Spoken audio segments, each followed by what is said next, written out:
Hola de nuevo. Segundo vídeo y ya nos introducimos en las relaciones entre el medio y las actividades humanas. En este vídeo vamos a ver de qué manera nos condiciona el medio físico y lo que hacemos para tratar de adaptarnos a esos condicionantes. Y en los vídeos siguientes veremos el otro punto de vista, la manera en la que nosotros condicionamos y alteramos el medio. Vamos a por ello. Lo primero que vamos a ver es la influencia del relieve. Para saber cómo nos influye el relieve, sencillamente se trata de pensar en qué podemos y qué no podemos hacer en función de si el relieve es llano o en pendiente, entre otros elementos. ¿En qué actividades influye el relieve? Por lo pronto, en lo más básico, el poblamiento. Por regla general, preferimos vivir en una zona llana y no en las montañas. Por tanto, eso ya es un condicionante. Lo mismo sucede con la actividad agraria. El relieve la dificulta, aunque hay maneras de aprovechar el terreno cultivando en terrazas o en pendiente. El relieve también aporta recursos minerales y energéticos, desde la extracción minera hasta el aprovechamiento que veíamos en el tema anterior del relieve por el que pasan los ríos. El transporte también es de los puntos clave. El relieve dificulta la comunicación de los espacios, obligándonos a tomar rutas alternativas, a realizar túneles.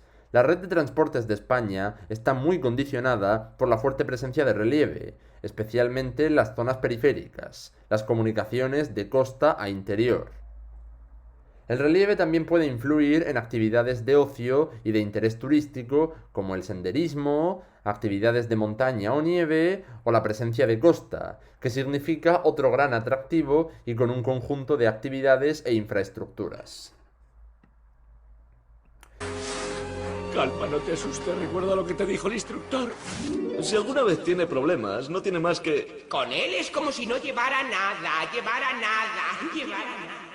Ese Flanders y su erotismo. ¡Ay, ay, mis piernas! ¡Nunca me habían dolido tanto! ¡Oh, oh, oh, oh, oh, oh, oh, oh, ah!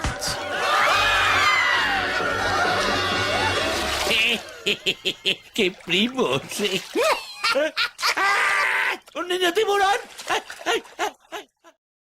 Por tanto, podemos concluir que la presencia de unos tipos de relieve u otros significa un contexto base al que adaptar nuestras actividades, influyendo en muchas de ellas, ya sea de forma directa o indirecta. Como he dicho, basta con pensar en qué cosas puedo o no puedo hacer en la montaña. Esos son influencias del relieve.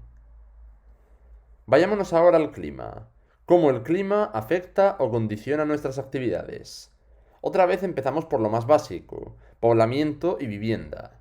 A la hora de elegir un lugar donde vivir, preferimos una zona de clima templado, no un clima extremo de frío o calor, lluvia excesiva o sequía. Y si por un casual vivimos en una zona que imponga dificultades climáticas, buscaremos cómo adaptarnos a ella. Por ejemplo, construyendo las casas de un material u otro. O si es una zona lluviosa, se hará el techo inclinado y no plano para evacuar más fácilmente el agua de la lluvia, y cosas así. Lógicamente, el clima ejerce un efecto directo y potencial sobre nuestras actividades agrarias. Hay que adaptarse al clima de cada área o buscar soluciones como el regadío o los invernaderos para poder superar las condiciones climáticas del entorno y que el cultivo pueda crecer en las condiciones necesarias. El clima también nos aporta fuentes de energía vitales como son las energías renovables, especialmente la energía eólica y la energía solar.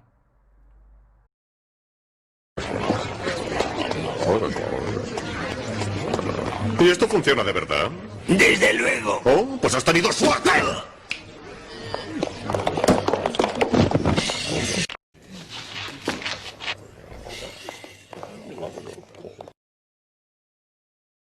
Y por último, el clima, como el relieve, supone un elemento base que puede condicionar actividades del sector terciario como el turismo o el transporte. Si no tuviéramos el clima que tenemos, nuestras playas no se llenarían de turistas. Y lógicamente, elementos como las heladas o las lluvias pueden dificultar el transporte. Por tanto, todo esto serían efectos del clima sobre las actividades humanas, influencias o condicionantes.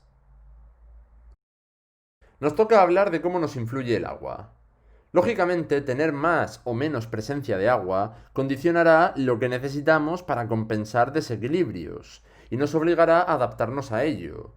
Por eso, en este caso, se trata de recordar las fuentes de agua de que disponemos y que vimos en la unidad anterior, y cómo actuamos en consecuencia a esa disponibilidad. El 97% del agua que consumimos procede de las precipitaciones, y la extraemos principalmente de zonas húmedas y acuíferos, que si recordamos la unidad anterior, corrían serio peligro de agotamiento. Mientras que solo un 3% del agua que consumimos procede de la reutilización de aguas depuradas. Los datos hablan por sí solos. Los usos que hacemos del agua los dividimos en consumtivos o no consumtivos, dependiendo de si requieren o no del consumo del agua o que simplemente sea una actividad en la que se use el medio acuático pero sin gastar dicha agua. Si tenemos en cuenta que, repito, el 97% del agua que empleamos viene de la lluvia, eso nos deja ante serios problemas. Por lo pronto, la mayor parte del agua de la lluvia se evapora. Solo nos quedamos con aproximadamente un 32%, por tanto perdemos mucha agua. Y luego sabemos que hay muy importantes diferencias de lluvia entre unas zonas y otras de España. Eso obliga a corregir ese desequilibrio, como vimos en el tema anterior, mediante embalses, canales o trasvases que encima pueden tener fugas por las que se pierda agua. Esto, unido a un consumo ineficaz en el riego o en las casas, nos deja ante un panorama difícil. No hay suficiente agua y encima la malgastamos. Como decíamos, las desigualdades en la distribución del agua de la lluvia que nos impone el clima nos obligan a adaptarnos mediante obras hidráulicas como los embalses, los canales, los trasvases o los pozos de almacenamiento de agua subterránea. ¿Qué problemas genera esto? Primero, alterar los cauces de los ríos, lo cual podía generar problemas de pérdida de vegetación o riesgo de inundación como vimos en el tema anterior. También puede haber fugas o deterioro que signifiquen perder agua. E incluso hay conflictos políticos entre zonas por falta de acuerdo sobre la posesión y el uso del agua.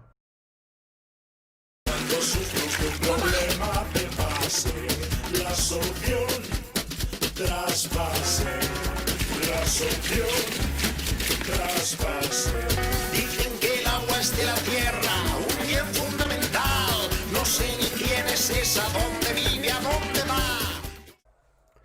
Otras obras hidráulicas van destinadas al tratamiento y reutilización del agua, como ocurre en las plantas desalinizadoras, depuradoras o de regeneración de aguas residuales. Plantas que buscan el aprovechamiento de aguas marinas o residuales para que puedan convertirse en fuente de consumo. Un tanto por ciento de agua bastante bajo, que si lo aumentáramos ayudaría a preservar los humedales y los acuíferos, actualmente sobreexplotados. Sin embargo, los costes económicos y energéticos de estas instalaciones hacen menos rentable, por desgracia, su utilización. Por supuesto, no se trata solo de tener estas infraestructuras. Estos problemas de disponibilidad de agua obligan a la elaboración de leyes y planes hidrológicos que gestionen los recursos hídricos. Cada cuenca dispone de planes hidrológicos elaborados por la comunidad autónoma a la que pertenece esa cuenca. Y si la cuenca abarca territorios de más de una comunidad, habrá una confederación intercomunitaria que lo gestione. Todos esos planes serán coordinados por el Estado, cumpliendo también con las directrices europeas. En cualquier caso, todas las gestiones, autonómica, nacional e internacional, buscan lo mismo: usar el agua con cabeza, corregir los desequilibrios, tener agua de calidad y, en definitiva, dar respuesta a los problemas y condicionantes que nos plantea el medio y que ya conocemos. Con la vegetación no nos detendremos mucho, ya que conocemos de sobra todos los beneficios de la vegetación.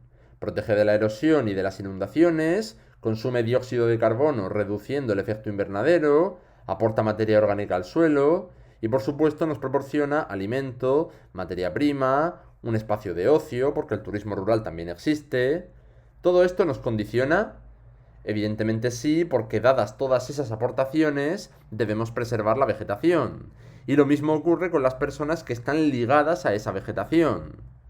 Cuando en el tema siguiente estudiemos los espacios rurales, veremos la importancia de atraer gente a estos espacios y sus actividades. Si no hay gente trabajando en los campos, perdemos los cultivos, las tradiciones y en general todo lo natural y rural. El último elemento natural que vimos en las unidades anteriores es el suelo.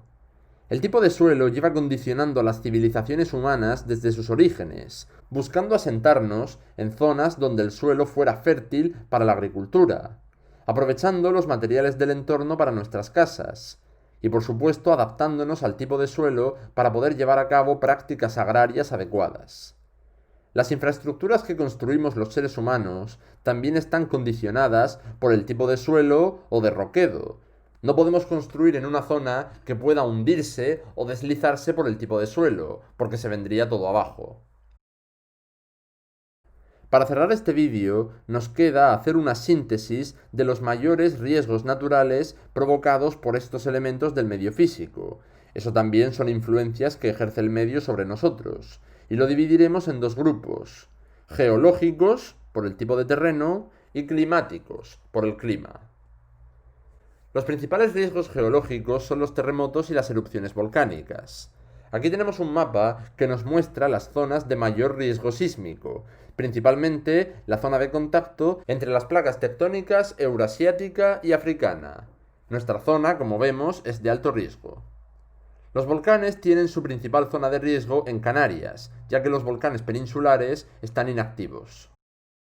El movimiento o deslizamiento de suelos y laderas también puede ocasionar problemas que tratamos de solucionar reforzando la sujeción del suelo, principalmente con árboles. Estos movimientos pueden ser del suelo o las laderas en zonas húmedas o de hierba con suelo poco sujeto, o en casos más graves, desprendimientos de rocas en laderas montañosas.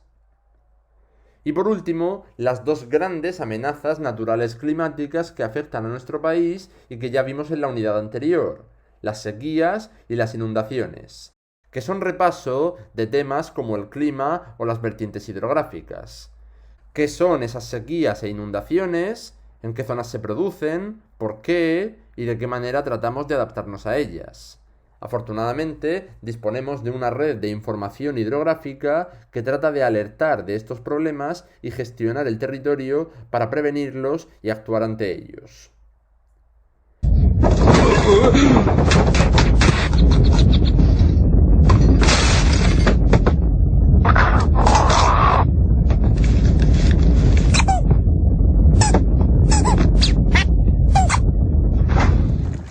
De acuerdo, muy bien. La única explicación es que estoy soñando que se ha inundado la casa. ¿Qué querrás decir?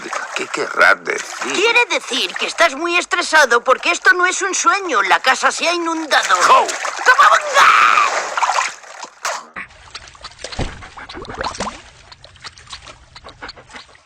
Con esto cerramos el vídeo. Es un vídeo extenso, pero que quiero que miremos de una manera práctica. Gran parte de este vídeo es repaso de lo que hemos visto en temas anteriores, y otra gran parte sentido común. Se trata de repasar los elementos naturales que sabemos de sobra: relieve, clima, agua, vegetación y suelo, y pensar qué tenemos, cómo afecta a todas las actividades que se nos ocurran o cómo lo gestionamos, porque todo lo que hacemos para emplear ese medio o adaptarnos a él son respuestas a esas influencias y condicionantes. El problema es que al hacerlo, nosotros también estamos generando unas influencias y alteraciones en el medio. Es un continuo intercambio. Solo que aquí hemos visto adaptaciones. En los siguientes vídeos veremos lo que nosotros causamos, la influencia humana, que pasa de la adaptación a la sobreexplotación, con graves problemas que debemos conocer. Veámoslo en los vídeos siguientes.